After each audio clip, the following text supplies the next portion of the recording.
Une femme candidate à la présidence de la République, du jamais vu dans la République de Louma.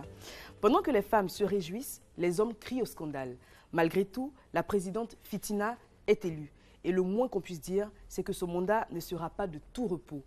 Voici la trame de cette œuvre, Madame la Présidente, signée Fatou Fanny Cissé, que nous prenons un plaisir à recevoir maintenant.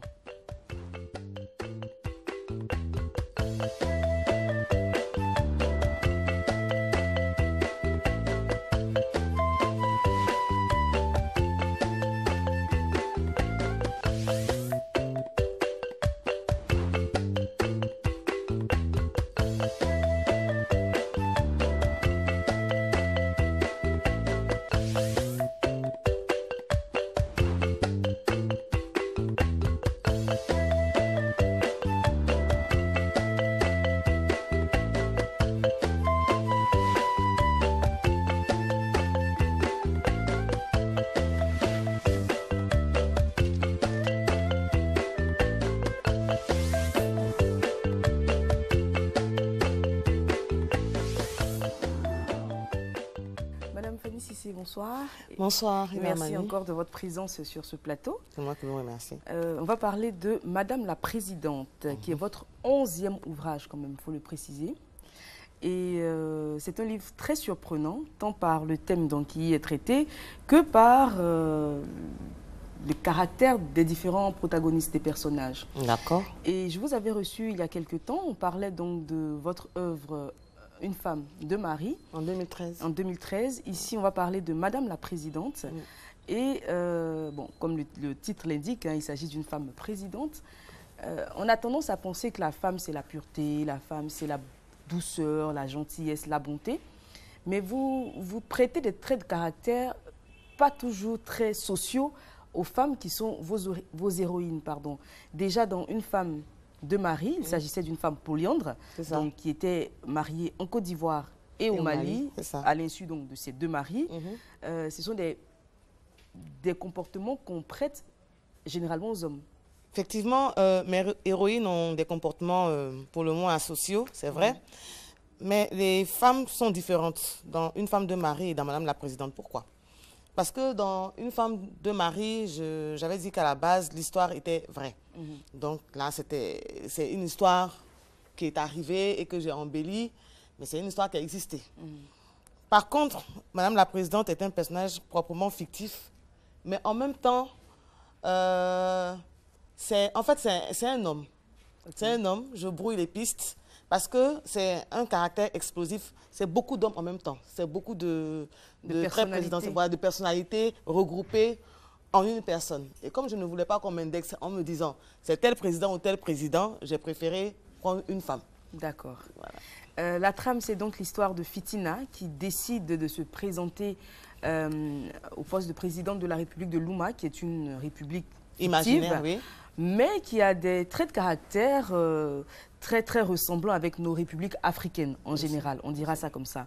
Alors, Fitina décide de se présenter donc au poste de présidente de la République. Déjà, l'annonce de sa candidature fait débat parce que c'est une première dans la République. Jamais une femme n'a brigué de telles responsabilités. D'un côté, on a ceux qui sont pour et puis de l'autre, ceux qui sont contre, chacun avec ses arguments. Bien sûr. C'est vrai qu'on a deux présidentes sur le continent, mais dans plusieurs pays africains, avec la nature même des hommes africains, ils ne sont pas prêts à se laisser gouverner par une femme. Ça, c'est un fait, je l'ai souvent entendu. Une femme ne peut pas nous commander, c'est comme ça que ça se dit. Mais en même temps, il y en a qui estiment qu'une femme peut avoir de la poigne. La preuve en est qu'on utilise beaucoup les femmes dans les banques, dans les endroits où il y a de l'argent, parce que justement, on les trouve plus honnêtes que les hommes pour gérer l'argent et tout. Mais en même temps, une femme peut avoir plusieurs facettes. Une femme peut être douce parce qu'elle est mère, parce que c'est une femme tout simplement, ou bien elle peut être féroce quand elle le veut. Et il y a même un dicton qui dit, quand une femme veut vous faire du mal, le diable lui-même s'assoit pour prendre des leçons. Exactement. Voilà. Donc une femme peut être féroce, et là je choisis la femme féroce parce que justement la dictature sur nos tropiques est féroce. Exactement. Finalement, Fitina décide, elle est candidate aux élections, la campagne bat son plein. Il faut préciser que dans cette République, il y a une particularité, c'est qu'il n'y a qu'un mandat présidentiel, un septennat. Et après ce mandat donc, de 7 ans, le président sortant ne peut pas se représenter Il ne peut pas se représenter à la présidence de la République. Mais c'est 8 ans. Il passe 8 ans, pardon. 8 ans. Et il passe la main à un autre candidat. Et ça, c'est acquis, c'est acté, et c'est dans toutes les mentalités loumaises, on va dire. Fitina, candidate donc à la présidence, elle a ses 2 frères qui sont ses fidèles lieutenants. Il y en a un qui lui propose de voir du côté mystique. Parce que, selon lui, on est en Afrique, la République de Louma est en Afrique, et que les choses ne sont jamais aussi simples qu'elles n'y paraissent. Donc, il lui propose de rencontrer un charlatan, un devin, un grand marabout. Mais lui, il est même au-dessus du marabout. Hein. C'est un fétichiste, non, c'est Djomori. Djomori, voilà.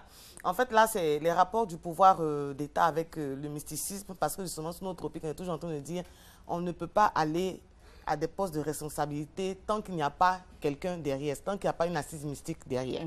Et donc là, c'est ce que j'ai voulu décrire. Et donc, je mets vraiment quelqu'un qui ne croit en rien. Qui ne croit en rien. Et ce qu'il lui dit, il n'est pas dans ton destin de devenir président, mais moi, je n'obéis pas à votre Dieu, j'obéis à une autre entité. Que votre Dieu le veuille ou pas, tu seras présidente à mes conditions. Exactement. Voilà ce qui se passe. Le fait de rencontrer donc des hommes mystiques, vous l'avez dit, page 21, c'était chose courante. Hein. Vous dites, dans cette période de toutes les convoitises, disons-le, de tous les dangers, les disparitions d'enfants donnèrent le top départ des élections présidentielles. Il se murmurait que certains candidats, à tous les niveaux électifs et plus encore pendant les présidentielles, faisaient systématiquement des sacrifices humains pour garantir leur victoire. Oui, là je me mets à la place du peuple. Partout, dans plusieurs pays, en tout cas africains, on a l'habitude de dire que les sacrifices humains, généralement, sont commandités par des hommes haut placés, par des gens qui ont des postes de responsabilité, justement, pour accéder à ces postes de responsabilité-là. Et ce qu'on a remarqué, que ce soit vrai ou faux, c'est que pendant des élections, que ce soit présidentielles ou bien législatives ou municipales, eh bien, il y a des disparitions. Des disparitions, on trouve des gens mutilés dans les rues. Et généralement, c'est des gens qui ont des particularités. C'est soit des albinos, soit des enfants uniques, etc. Donc, c'est ce que j'ai voulu décrire là, c'est ce dont j'ai voulu parler. Fitina donc n'échappa à cette règle loumaise et africaine, on dira. Son frère la présente à Djomori, qui a de super pouvoirs, qui lui dit, comme vous venez de le dire, il n'est pas dans ton destin d'être président de la République, mais moi, je peux contourner les choses et te faire accéder à cette présidence-là sous plusieurs conditions. Déjà, tu ne te marieras jamais, tu n'auras jamais d'enfant. Non. Et puis, elle accepte tout ça. Elle accepte et elle a de grosses amulettes, pardon, des gris-gris un peu partout qu'elle doit mettre dans les cheveux, sur à les son avant-bras, à la taille. Elle accepte tout ça et en plus, elle a une pièce dédiée à la présidence, puisqu'elle est élue. Elle a une pièce dédiée à la présidence où elle continue ses incantations. Oui. En fait, on lui a demandé aussi de boire juste un peu de sang humain chaque matin, parce qu'il paraît que ça rend féroce. C'est ça qui donc, enlève tout le caractère doux et tout ça. Et donc, vous allez le voir progressivement dans le livre, elle va s'endurcir. Et donc, il y a aussi l'esprit, il y a un esprit que Djomori lui envoie, qui lui parle le matin. Et donc là, elle a une pièce secrète pour elle, où personne n'entre, et on entend souvent des sons gutturaux. Voilà, on ne sait pas de quoi il s'agit, mais c'est quelque chose entre elle et ce qui se passe à l'intérieur. Voilà, donc elle a un rituel chaque matin avant de sortir. C'est ça qui va faire qu'elle sera comme elle est. Exactement. Parce qu'au départ, elle n'est pas comme ça, c'est quelqu'un de démocrate, c'est quelqu'un qui veut briguer certes la présidence, mais au départ, elle n'était pas prête à devenir présidente à tout prix. C'est au fur et à mesure que ça s'installe. Et puis quand elle prend le goût du pouvoir. Voilà, elle prend goût au pouvoir et puis ça devient autre chose. Alors, déjà, sa gestion du pays, une fois élue, elle forme donc son gouvernement qui est constitué en majorité de ses proches.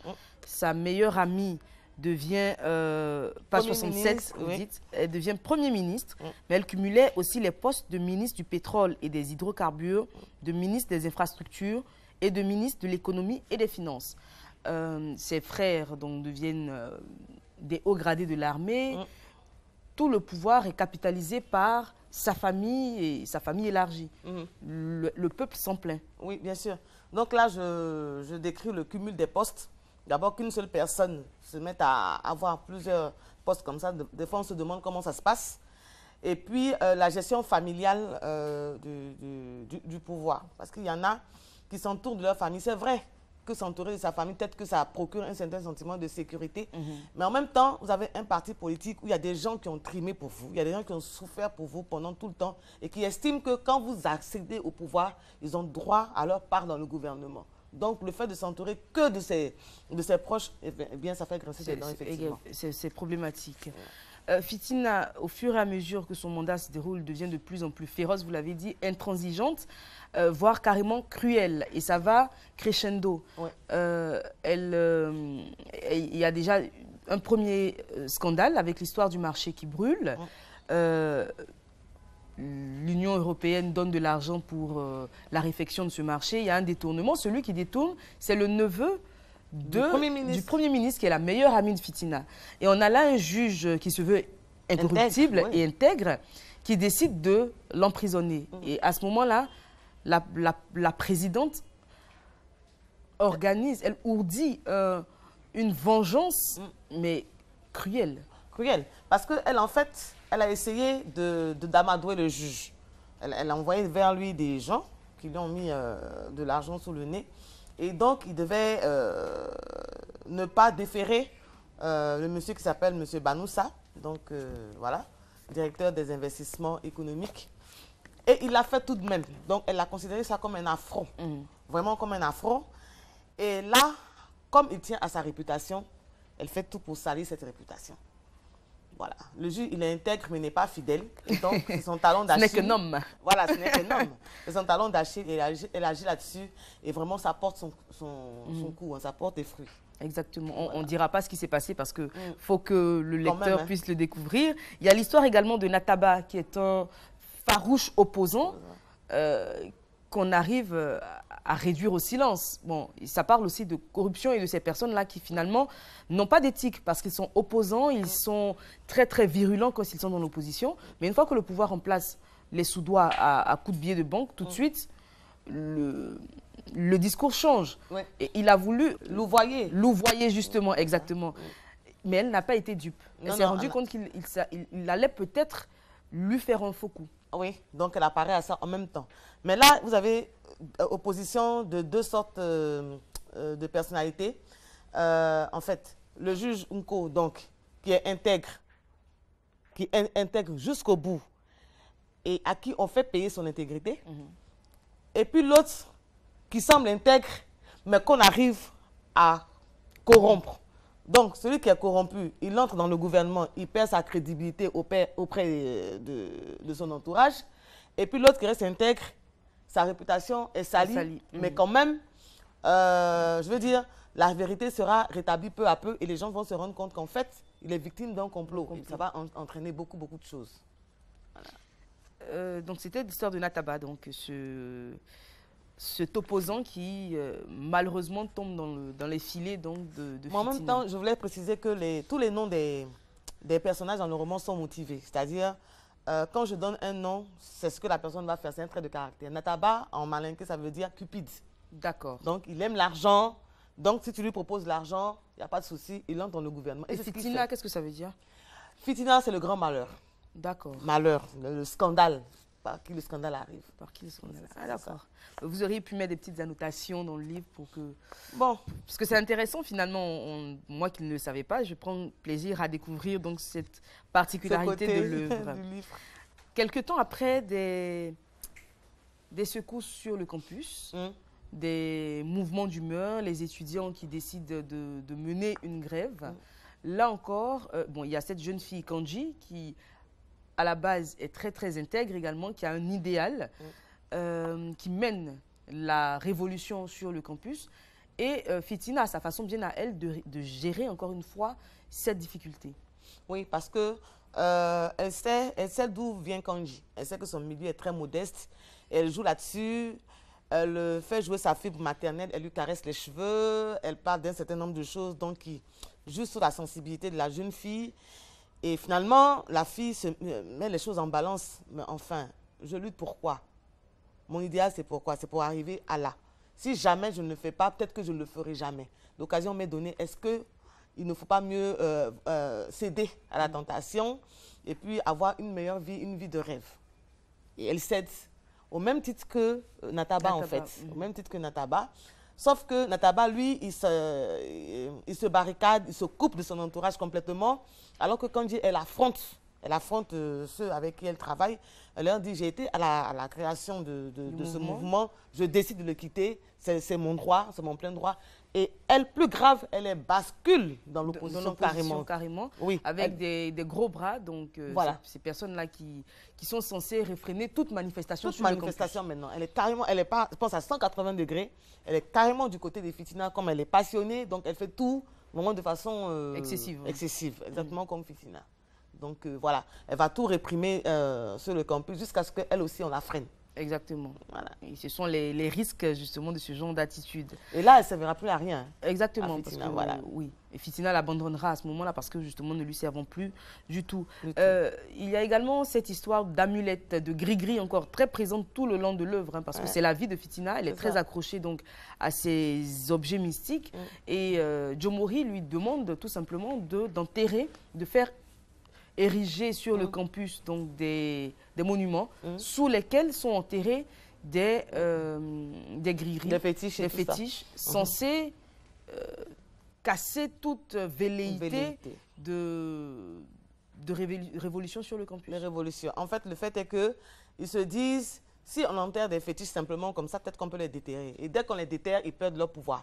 Et donc, en érigeant des monuments là-dessus, vraiment, à moins qu'on ait quatre paires d'yeux, on ne peut pas savoir qu'il y a quelque chose en dessous et puis c'est difficile à enlever. Donc, elle va enterrer des choses qui sont très mauvaises.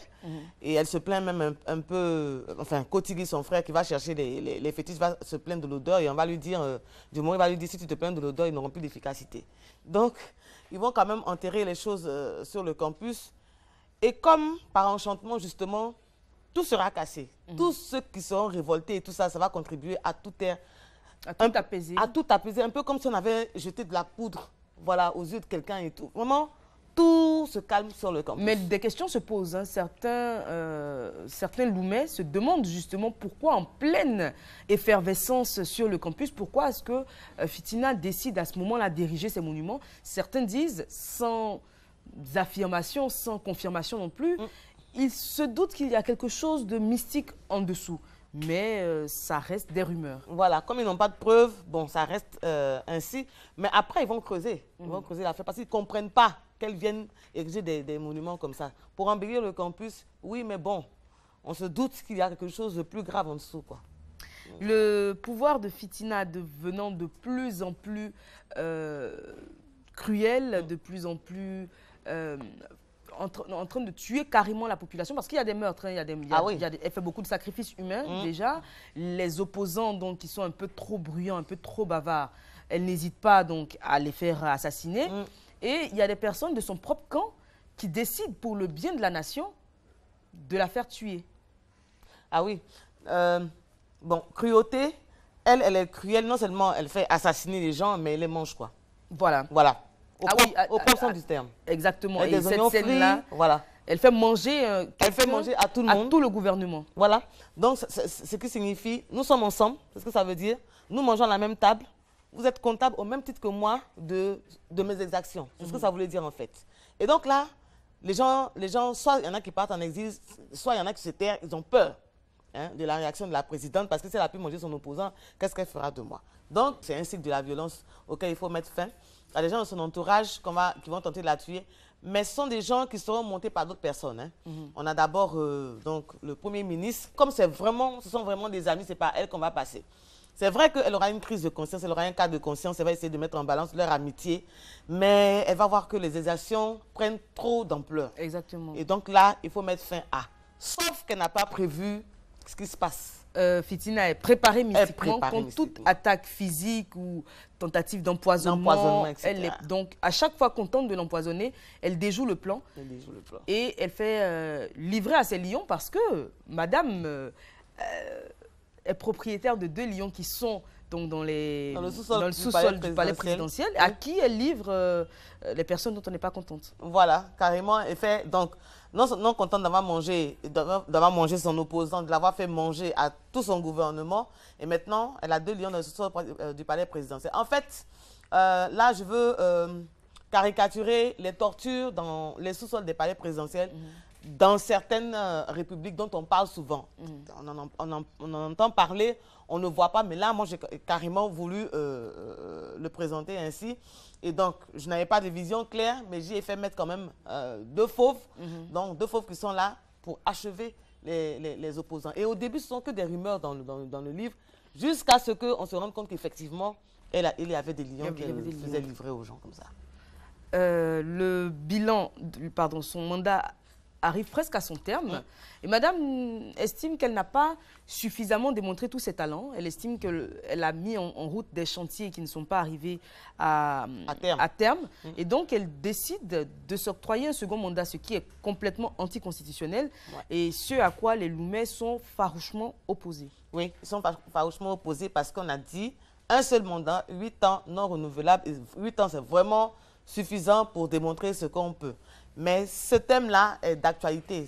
Vous en convenez avec moi, sur le continent, il y a beaucoup de présidents qui refusent de partir au terme de leur mandat. Voilà, au terme de leur mandat, malgré la Constitution, qui à 1 an ou à 2 ans refont le thème de la Constitution justement pour se maintenir en place. Et ça se passe mal. Et ça se passe mal comme dans la plupart des cas. La plupart des cas. Parce que le peuple, en tout cas le peuple loumais, en avait marre de ces exactions, de toutes ces tortures, du fait que effectivement le pays était très mal géré, les Loumais n'étaient pas heureux, ils voulaient la voir partir, même avant la fin de son mandat. Et qui décide de rempiler, donc... Mais comme ils n'ont rien pu, ils ont décidé d'attendre, ils se sont résignés. Voilà, et à leur grande surprise... Leur mal en patience. Voilà, et à leur grande surprise, 1 an avant, elle veut rempiler. On dit non, tu ne rempiles pas. Mais ils ne pourront rien, de toute façon. Vous le dites, page 173... C'était devenu une obsession chez elle. Cette option de modifier la Constitution à sa guise était désormais devenue sa seule raison de vivre et d'exister. La présidente Fitina vivait pour et par le pouvoir. Il était devenu le mari qu'elle n'avait jamais eu. Il représentait les enfants qu'elle n'aurait jamais. Pour lui, elle avait renoncé à tout. Cela, le peuple ne le savait pas et ne devait même pas en être informé. Ça fait partie des conditions que Djomori lui a présentées au départ. Donc, au départ, on lui a demandé de soulever des chapeaux, vous vous en souvenez, pour voir le poids de ses difficultés. Et elle n'a pas pu soulever le chapeau. Et il lui a dit, c'est le poids de tes difficultés, c'est parce que dans ton destin, ce n'est pas prévu que tu sois présidente. Et donc, si tu veux être présidente, voici mes conditions. Et parmi ces conditions, c'est faire vœu de chasteté, c'est faire vœu de célibat. On lui a envoyé un mari de nuit quand même. Voilà, voilà, comme tu n'as pas de mari, elle avait un incube qui venait la visiter. Un mari de nuit, voilà, etc. Et voilà, et donc elle se dit que vraiment, elle a trop accepté, elle a trop donné de sa personne, elle a fait trop de sacrifices pour qu'on ne la laisse pas encore faire un deuxième mandat. Donc, au nom de tout cela, elle veut modifier la Constitution. Et elle va très loin, même elle est prête à sacrifier certains membres de sa famille dont elle est très proche. Vous le découvrirez donc à la lecture de l'œuvre. Comment est-ce que la présidente Fitina terminera son mandat? D'ailleurs, réussira-t-elle à terminer son mandat? Une œuvre très passionnante, je l'ai dit, surprenante, parce que les traits de caractère qui sont définis et qui sont attribués à l'héroïne ne sont pas du tout féminins. Moi, quand j'ai lu Madame la Présidente, le titre, je me suis dit, voilà une présidente qui va, parce qu'on a tendance à dire que si une femme est présidente, justement, c'est la douceur, elle sera tendre et gentille, c'est tout le contraire de notre héroïne Fitina. Madame la Présidente, une œuvre que je vous recommande vivement, l'écriture est fluide, elle est très très facile d'appréhension, on comprend tout de suite, bien évidemment le niveau de langage est élevé, mais on n'a pas forcément besoin d'un dictionnaire pour comprendre. Donc, Madame la Présidente, signée Fatou Fanny Cissé, disponible chez tous les bons libraires. Une œuvre à avoir absolument. Madame, Monsieur, c'est malheureusement déjà la fin de ce numéro. J'ai pris énormément de plaisir d'être avec vous ici à la bibliothèque de l'Institut français. Madame Fatou Fanny Cissé, le dernier mot vous appartient. Tout ce que je peux dire, c'est recommander vivement donc, mon dernier ouvrage. Madame la Présidente, c'est un nouveau registre que j'explore. Je promets dans le prochain ouvrage de camper une femme gentille, puisque j'ai l'habitude de mettre des héroïnes un peu féroces. Mais en même temps, ce livre recèle beaucoup de thèmes d'actualité, beaucoup de thèmes de réflexion. Et donc, il faut l'avoir dans sa bibliothèque. Merci. Merci.